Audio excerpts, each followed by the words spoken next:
آج انشاءاللہ تعالی ہم سورۃ التوبہ کی آیت نمبر 29 پڑھتے ہیں اور اس آیت کو سمجھنے کی کوشش کرتے ہیں۔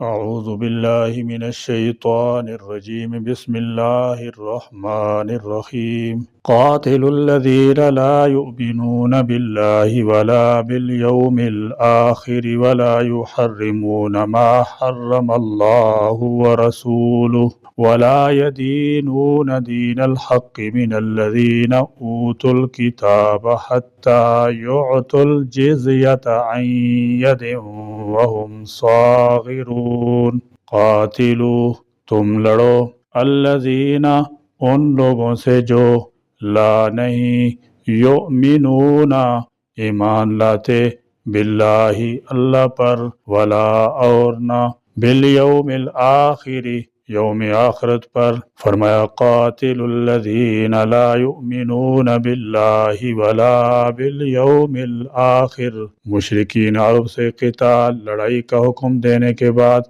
اب اہل کتاب سے قتال کا حکم دیا جا رہا ہے، اور اس کی 4 وجہیں بیان فرمائی ہیں۔ نمبر 1، ان کا اللہ تعالیٰ پر ایمان نہیں ہے، رہا ان کا اللہ تعالیٰ پر ایمان کا دعویٰ تو وہ درست نہیں، کیونکہ وہ اس کے مطابق نہیں جو رسول اللہ صلی اللہ تعالی علیہ وسلم اور تمام رسول نے بتایا، بلکہ وہ اللہ تعالیٰ پر ایمان کی بجائے اللہ تعالیٰ کی توہین والا عقیدہ رکھتے ہیں۔ یہ خطاب اہل کتاب سے ہے، حالانکہ وہ اللہ پر بھی اور آخرت پر بھی ایمان رکھنے کے مدعی تھے۔ اس آیت کا مطلب یہ ہے کہ جس طرح اللہ پر ایمان لانے کا حق ہے، ویسے وہ ایمان نہیں رکھتے تھے، انہوں نے اللہ کے شریک بھی بنائے، خود باتیں گھڑ کر اللہ کے نام منسوب کی، اللہ کی آیات کو چھپایا، انہیں بیچا، ان میں تحریف و تعویل کی۔ اگر وہ فی الواقع اللہ اور اس کی صفات پر ایمان لانے والے ہوتے تو یہ کام کبھی نہ کرتے۔ اس طرح ان کا آخرت پر ایمان اس طرح کا تھا کہ بس ہم ہی جنت میں جائیں گے، باقی سب دوزخ میں جائیں گے، اس لیے کہ ہم اللہ کے چہیتے اور پیغمبروں کی اولاد ہیں، اور اگر ہمیں آگ نے چھوا بھی تو بس چند دن کی بات ہے۔ اسی طرح نصارہ کفارہ مسیح کا عقیدہ گھڑا اور اللہ کے یہاں مسئولیت سے بے خوف ہو گئے۔ آخرت پر ایمان لانے کے یہ معنی ہے کہ انسان اس بات پر بھی یقین رکھے کہ وہاں کوئی سفارش، کوئی نسب، کوئی فدیہ، کسی بزرگ سے انتساب، خواہ یہ نصری ہو یا پیری مریدی کے رنگ میں ہو، کچھ بھی کام نہ آ سکے گا۔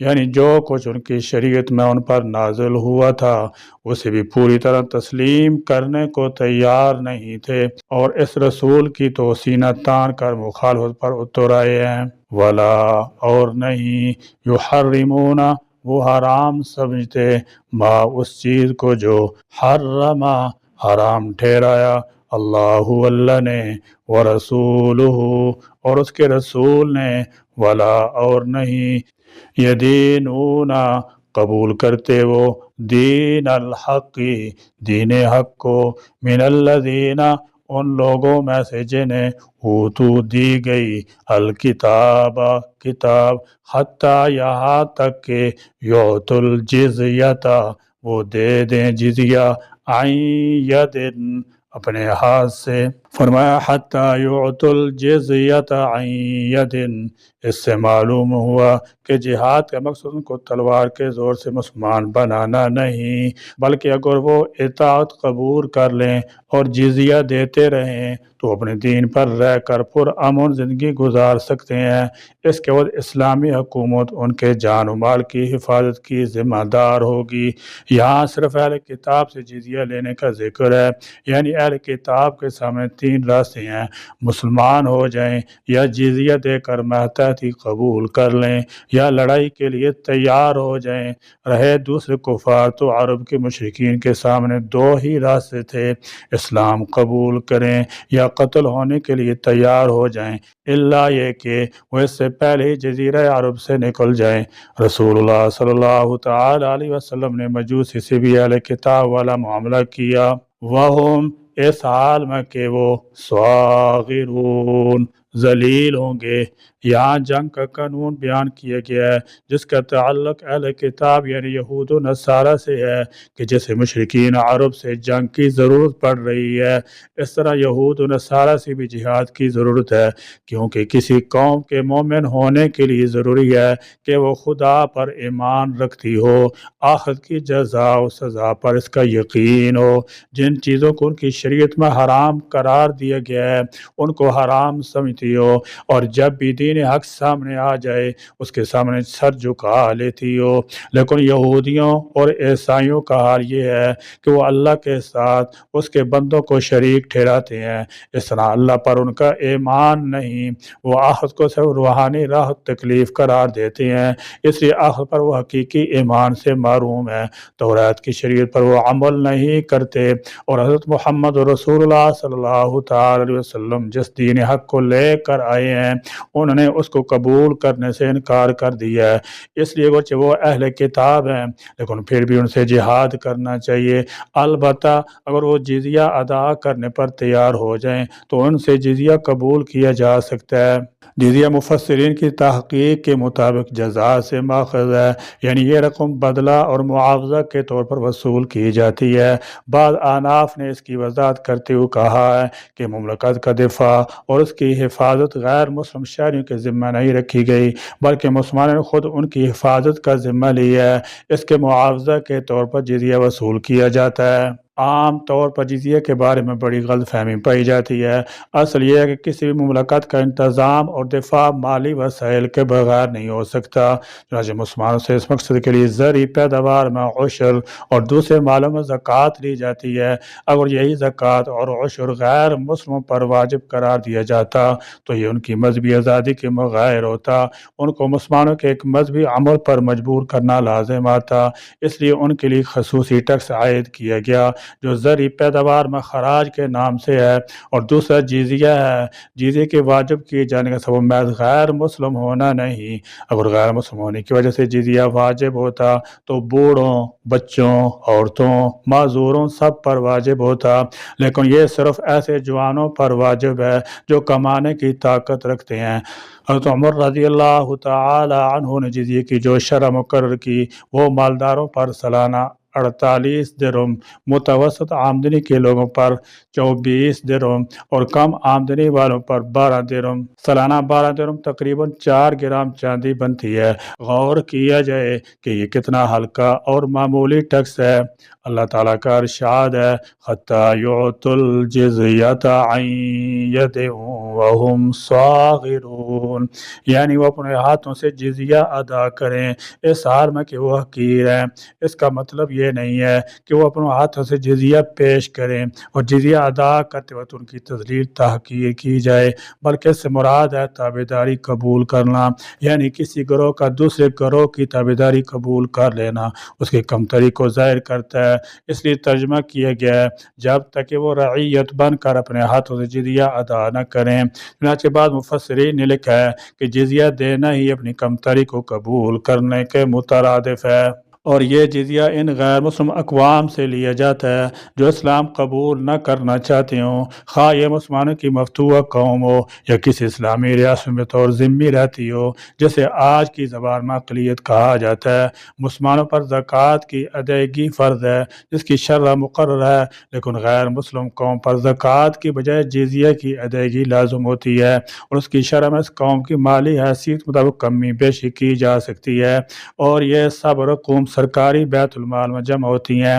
اسلامی حکومت اس جزیے کے عوض اس قوم کو دفاعی ذمہ داریوں سے سبکدوش کر دیتی ہے اور انہیں اپنے مذہبی افعال کی ادائیگی کی پوری اجازت دی جاتی ہے، مگر اس بات کی اجازت نہیں دی جاتی کہ وہ اسلام پر کیچڑ اچھالیں یا اس کی راہ میں رکاوٹیں پیدا کریں۔ اگر کسی وقت مسلمان غیر مسلم پر سے دفاعی ذمہ داری کو پورا نہ کر سکیں تو انہیں جزیہ کی رقم واپس دینا ہوگی، اور مسلمانوں کی تاریخ میں میں اس کی مثالیں بھی موجود ہیں۔ چنانچہ شام کی فتوحات کے سلسلے میں بعد جنگی مقاصد کے پیش نظر اسلامی سپہ سالار سیدنا ابو عبیدہ بن الجراح کو جب ہم سے واپس جانا پڑا تو آپ نے ذمیوں کو بلا کر کہا کہ ہمیں تم سے جو تعلق تھا وہ اب بھی ہے، لیکن اب چونکہ ہم تمہاری حفاظت سے قاصر ہیں لہذا تمہارا جزیہ تمہیں واپس کیا جاتا ہے۔ چنانچہ کئی لاکھ کی وصول شدہ رقم انہیں واپس کر دی گئی۔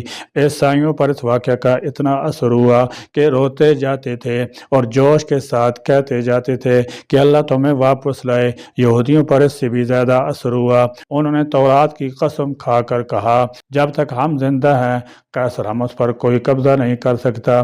یہ کہہ کر شہر پناہ کے دروازے بند کر لیے اور ہر جگہ چوکی پر پہرا بٹھا دیا۔